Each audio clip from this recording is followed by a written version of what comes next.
we are back.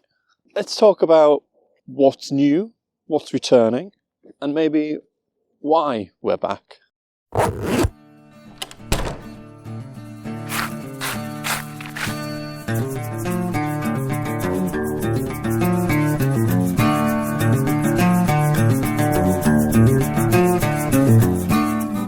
So let's start with the obvious, the new. If you've listened to the show for quite a while, or if you listened to our first episode back, you'll notice that the introduction this time round was new.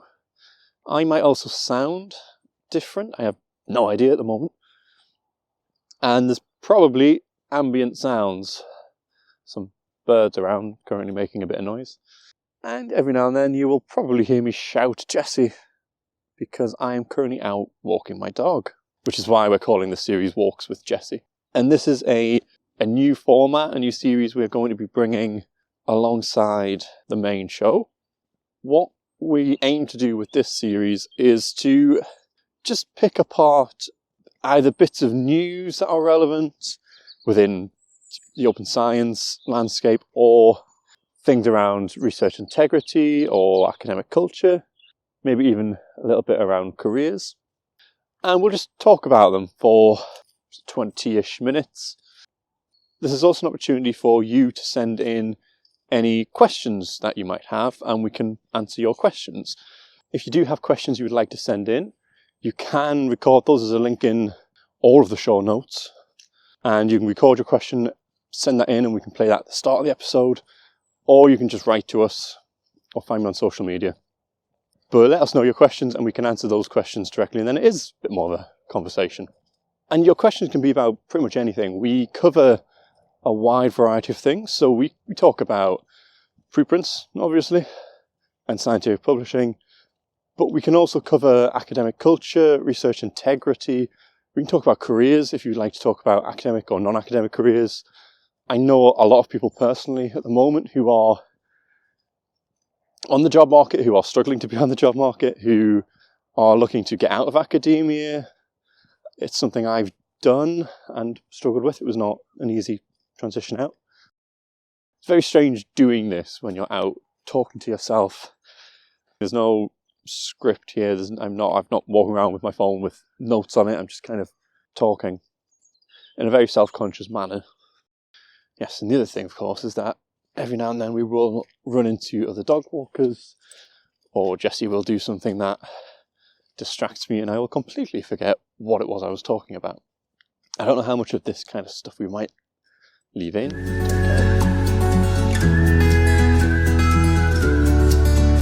This new format has new music, a bit of a new sound, but hopefully will be a new and nice addition to the main show. And these episodes will be going out 20 minutes long every first Wednesday of the month. The big upside of these is that, other than editing time, they're very, very easy to do. I'm out for a walk twice a day anyway, so we don't need to find time to do these episodes. They don't rely on anyone else.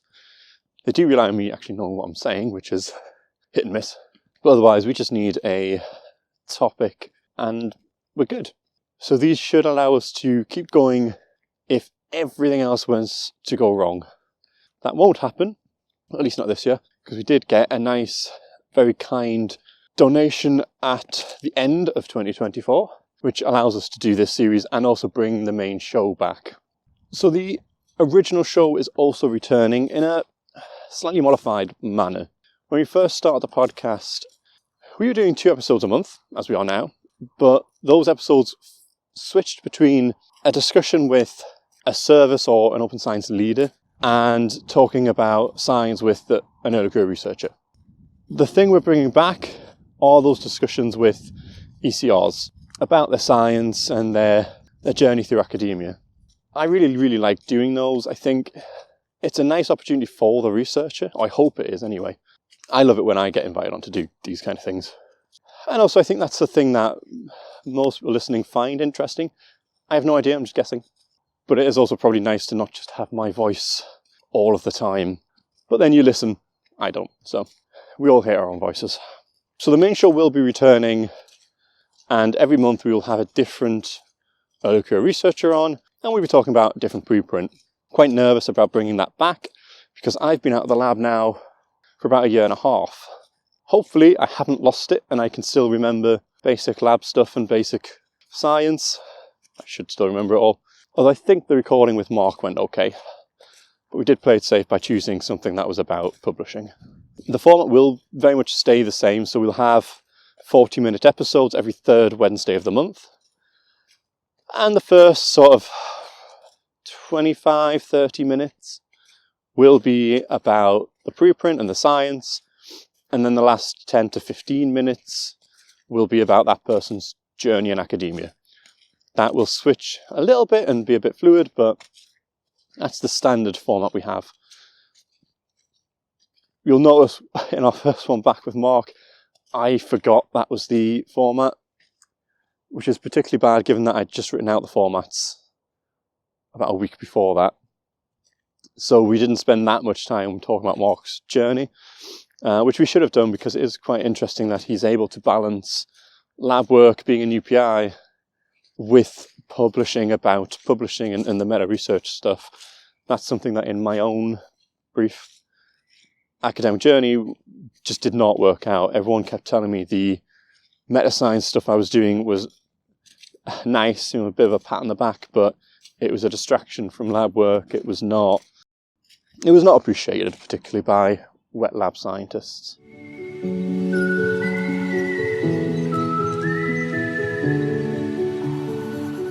So that's the current plan for 2025. We've got the Walks with Jesse episodes every first Wednesday of the month, and then the main show every third Wednesday of the month. So I just wanted to add another little bit around the whole podcast, although it really particularly pertains to this new bit we're doing. When we started the show, we didn't really know what we were doing, and I would still say we continue to make it up as we go. But I very strongly believe that if you're going to do something, you should do it properly. And for the podcast, that means I spend more time than I probably should, and definitely more time than I would like to admit, reading, watching, and learning as much as I can about not just podcast stuff, but YouTube stuff, all the content creation things. Not that I would ever say I'm ever a content creator, I do not. It sounds very pretentious. But the point is, we don't do the show in the way we do it by accident. It's a very deliberate approach and effort. You'll never see any of those sort of 10 ways to or 5 reasons to type titles or episodes from us. And that's because we're not trying to game or play any algorithms. We designed the show to be very much for the people we have on, which are the people who listen, or we hope are the people who would listen.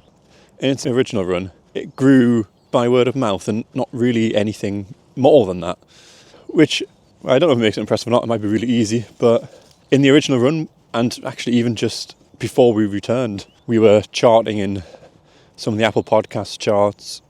We've had good listener numbers, I would say, for a podcast that is very niche. And the problem with science podcasts, of course, is if you don't aim them at a general audience, your target audience is other scientists. And that is our target audience.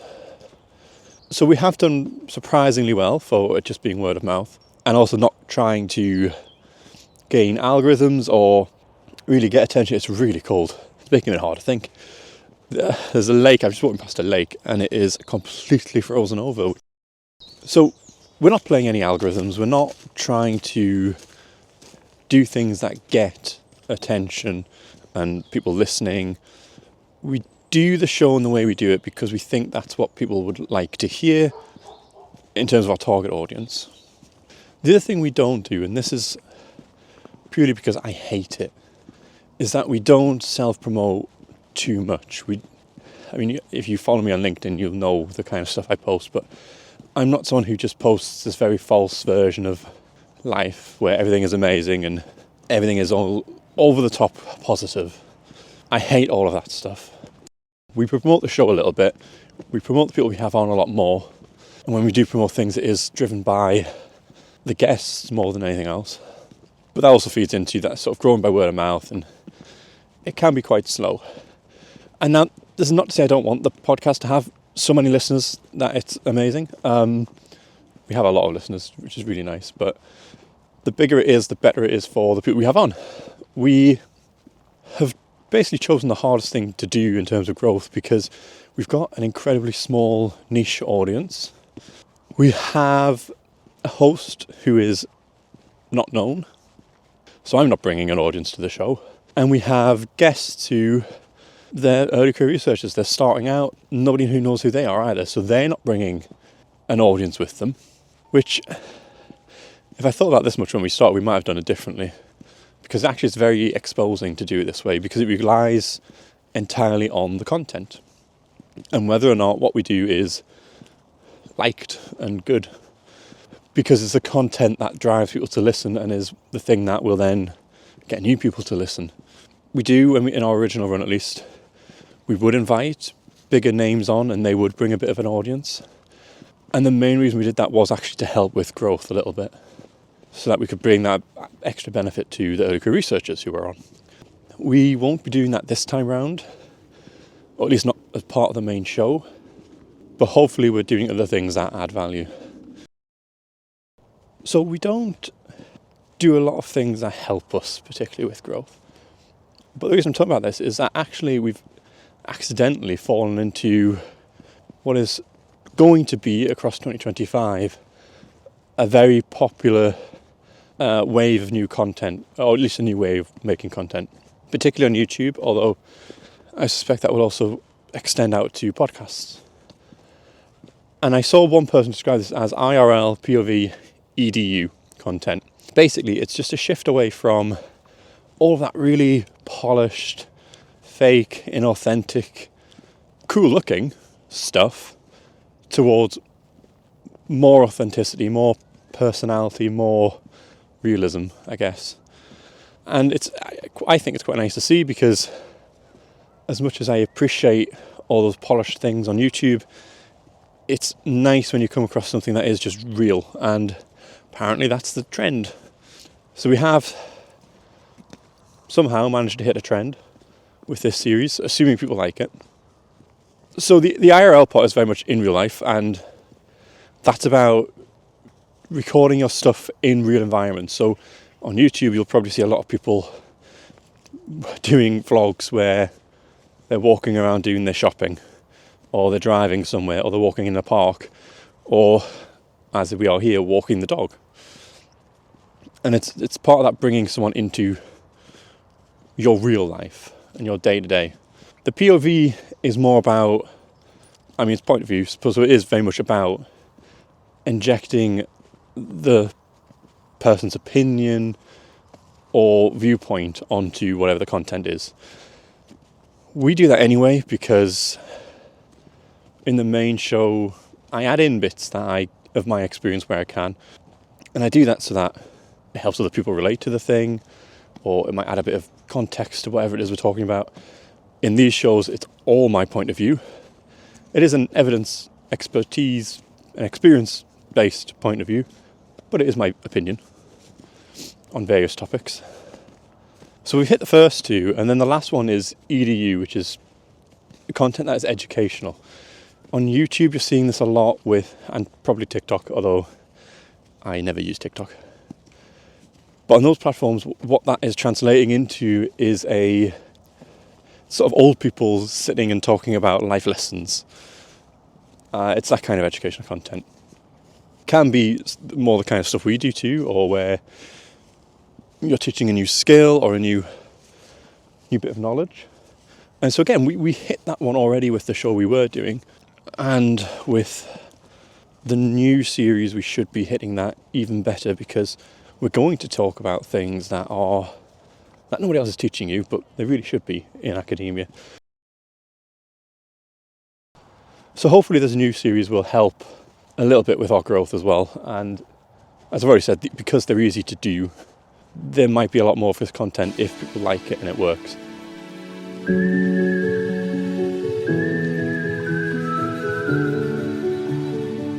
Let's maybe round this off with why the podcast is returning. So we spoke about what's new, what's coming back, but we haven't talked about why. And why now? To do that, we need to talk about why it stopped. We didn't intend to take a year off. We intended to take sort of a 6-month break, and we were going to return at some point over summer 2024.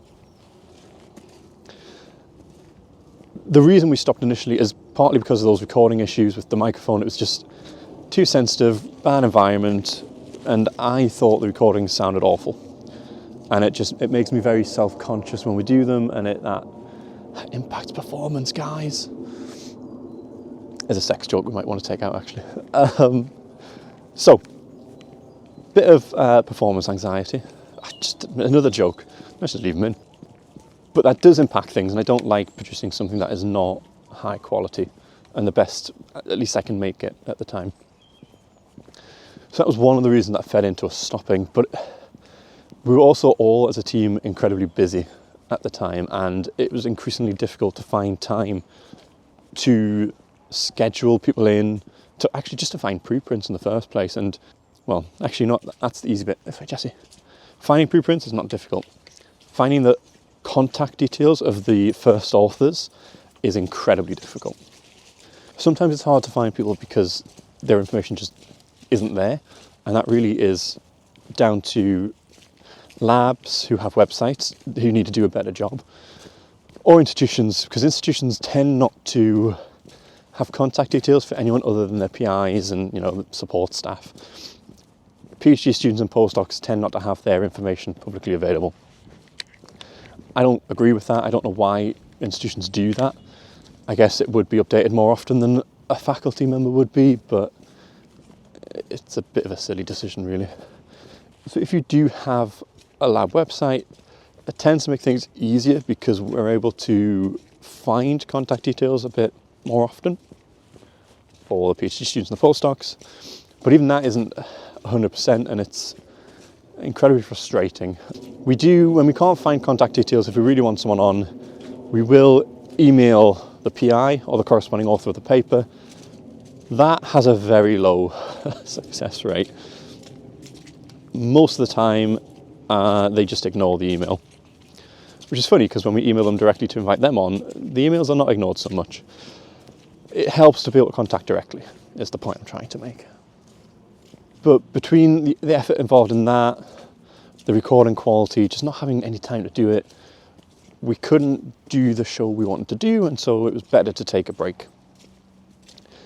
That break ended up being a lot longer, again, partly just because we were busy. About a year and a half, well, just over a year and a half ago, I started at ASAP Bio, so I left the bench. And this is doing stuff that I've been doing it for years anyway for free, so it is nice to have it as my job. But in 2024, that organisation underwent huge amounts of change. A lot of people are surprised to find ASAP Bio only has 2 permanent staff members. At the start of 2024, Jessica left, and whilst there was this process to find a replacement, I was basically on my own for a lot of the year, trying to keep everything not just ticking along and going, but at the time still growing and expanding what we were doing. And then the board appointed a new executive director who took quite a while to start because she had to finish off other job-related stuff. And then I was not only still keeping everything going, but I was trying to help her settle into her new role, get up to speed with things and ASAP Bio, and it was incredibly busy because this is all on top of what I was meant to be doing as part of my job anyway, which is already more than one person's full-time job. So for things like the podcast, there was no time for it. And when you add in the fact that I've got to walk a dog twice a day, for about an hour each time, the day disappears quite rapidly. So, very busy. Didn't really have time to come back over the summer either.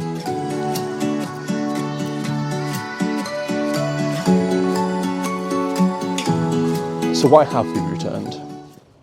There's been a lot of developments over the past 12 months that impact the preprint space a lot. Last year was bioRxive's 10th birthday, and I think it's always nice to reflect on a decade and what the next decade might look like.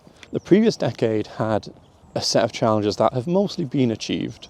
Principally, it was to get pre-printing at a level where it can't just vanish and disappear. That's happened, it's not going to go anywhere, but it's also presented new challenges. And in my opinion, the next decade, the biggest challenge is actually about doing pre-printing right. So there's been a lot of developments. We kind of have a bit of time, I guess, maybe, to do this again. But also, I mean, the biggest reason is just that it's nice to do. I really enjoy doing these. I get to talk to people who are doing science. That's really cool. And being away from the lab, I do miss lab work. And if you want to know about what it's like to leave academia, we can do a whole thing about that. But I miss my time at the microscope. I miss telling people I'm a scientist, although I still am, but it feels a little bit like I'm lying to people when I say that these days. So it just felt like the time was right for us to come back, and we've just gone over the plans we would like to do. So hopefully we will be coming back stronger and better. If you do like these shorter, although I've waffled for the entire walk because I'm not very sure what I'm doing with this at the minute, then let us know. If you don't like it, let me know. If you do have questions, write them in or record and you can send it in. Because that would make this more of a conversation rather than just me talking. But either way, this is more intimate and personal. I quite like that. It's different from the main show. It also means I'm going to have to learn how to do this better. If you enjoyed listening, then hit that subscribe button. Don't forget to rate us on Spotify. Until next time, have a good week.